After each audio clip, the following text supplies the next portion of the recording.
Welcome. You have reached review time with Imperial, and today's review will be Power Book 4 Force Season 1 Episode 2. Let's get into it. Subscribe, like the video before we get into the recap.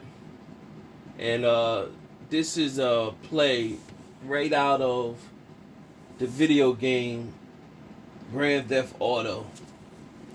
That's the, oh my gosh, man! This is I already last video said I got they got Tommy as a street superhero, and this episode was just like a play straight out of the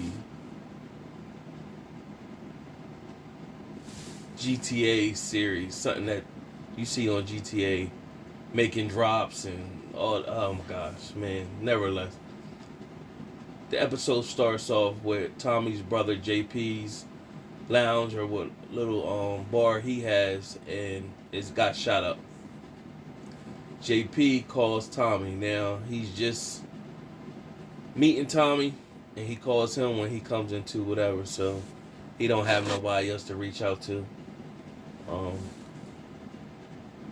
he stated that his JP stated that his husband, they're going through a divorce, and he hasn't seen his son. His son is like 16, 17. He hasn't seen him. He doesn't know where he is. But you find out that his son is actually in Diamond's brother's crew. And you're definitely going to get to see how that's going to connect. And from there, Tommy offers him gives him $10,000, pretty much telling him like, you know, we out here on our own pretty much, and here go 10,000. He pretty much responded to Tommy like, well, that, you know, you can take that back because that's not even gonna cut a dent, you know. Then Tommy comes up, basically says, I got an idea how we can get some money. Just take this for now. And then he comes back and say, yeah, this, you know, this will carry me over. Like, as if he's putting all his troubles on Tommy now. Man, alright. So, Jannard's crew, JP's son is in Jannard's crew. But nevertheless, so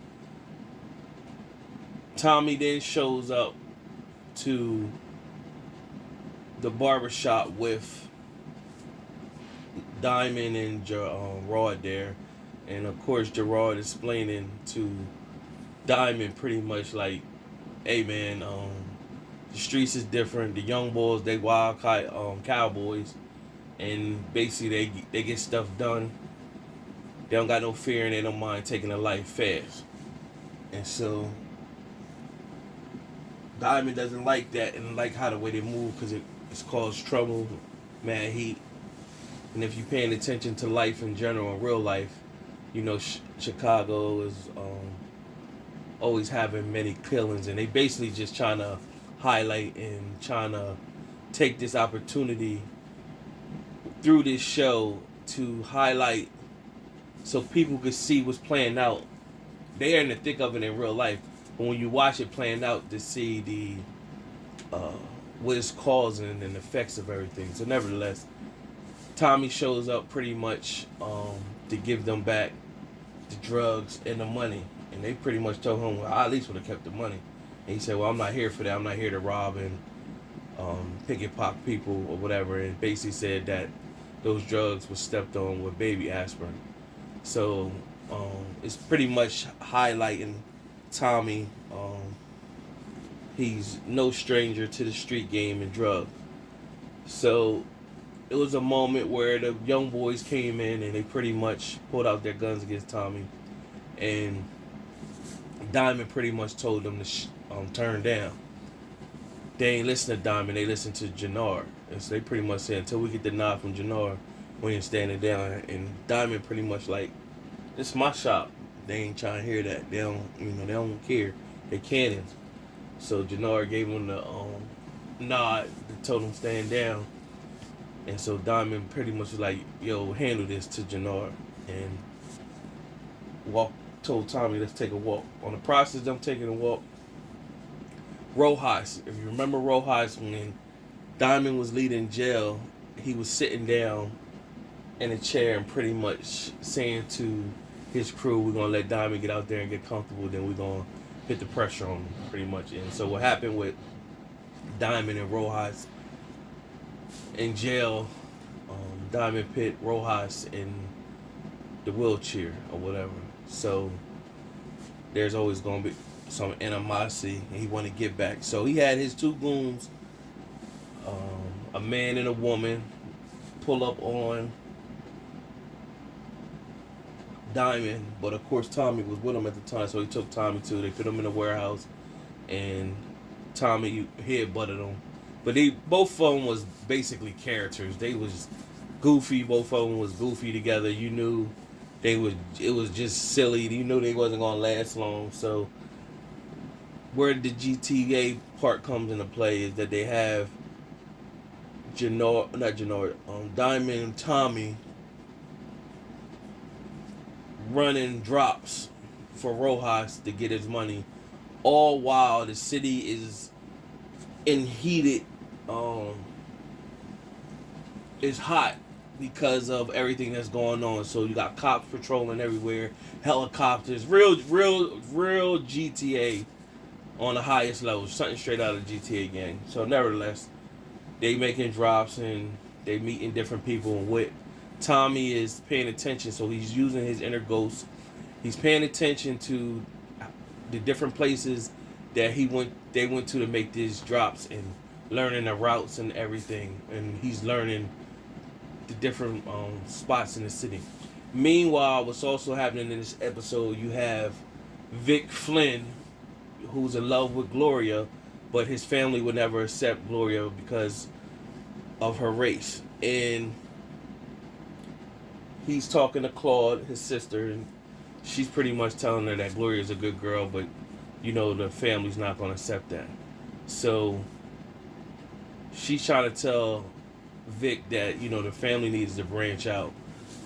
The drugs they moving is old. They need to go to a different product. And he's not having her back to talk to the dad, because the dad want him to just handle the streets. She know he's not fully built for the streets. He's not fully built for that. But the dad look at her and just handle the books. So it was a segment where you had the dad and Vic. He see that the dad is sick, and he knows that the dad is sick, and whatever he got, the dad basically, when I finally die, you'll be here to take over. And he's pretty much telling his dad, you need to tell Claudia. She needs to know. He like, no, don't tell her. Because I think he know if he tell her that, she really going to go in and go off the rail or whatever. Because she really want the game. He don't really want it. He's in love with Gloria. So it shows him just pops up to Gloria's house. He got a key. And kissing on her. Pretty much she telling him, I can't keep waiting on you saying, when your dad died and all that. Pretty much, they ain't never going to accept me. We need to let this go and give me my key back. And he was like, no, I ain't giving you my key back. Give me your key back. And if you don't want me to come over here no more, change the locks. So, it's going to be friction with that scene right there. Claudia asks the dad pretty much like, we need new drugs. And Vic didn't back her. And dad pretty much told her, stick to the books. I don't want to hear you talking about this stuff no more. And he blew her off.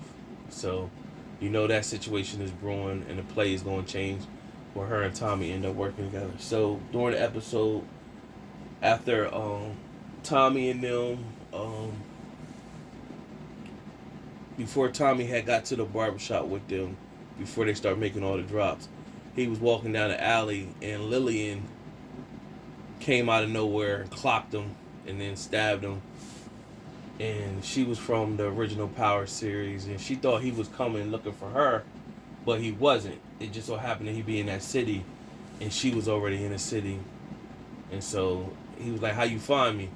And she tells how she found him later on in the episode. So they break off, and then all this GTA stuff, they go make the drops. You got these two goofy character goons. They get the money, and Now you see Tommy, while he was observing the city, he seen this place that said lease, and it was like, you could tell it was like low budget because it had a cardboard written with a phone number on it. So he was peeping that, and he goes back to that at the end of the episode, not before he finds the two goofy goons, the female and the male, and the male had a Versace shirt on, and so they had kidnapped Jannard, and when they got the money back to him, they was able to get Jannard back, and so Tommy at the end of the episode had both of them in the trunk and put alcohol around the car and blew the car up pretty much. Killed them, real GTA style. He went to the barbershop where Jannard and Diamond was, knocked on the window, and showed them showed them the Versace shirt, basically letting them know, I just handled that situation. So he then goes back to where the lease place was. Low budget dude gave him some stacks of money. He took over the place. So now he got a little stash place for himself right now. Meanwhile, he found a drop on Lillian, broke in her crib, pretty much him and her scuffle. And while he's stomping on the floor, he stomps on the floor and he sees she got dope underneath the floor, and it has the spider symbol on the package. Now I believe that's the Jimenez cartel that spider was from. I'm not sure. If you know, let me know in the comments. But I think it's the Jimenez spider symbol on the package. But that was the episode. GTA style. Subscribe to the channel, like the video. Till next time.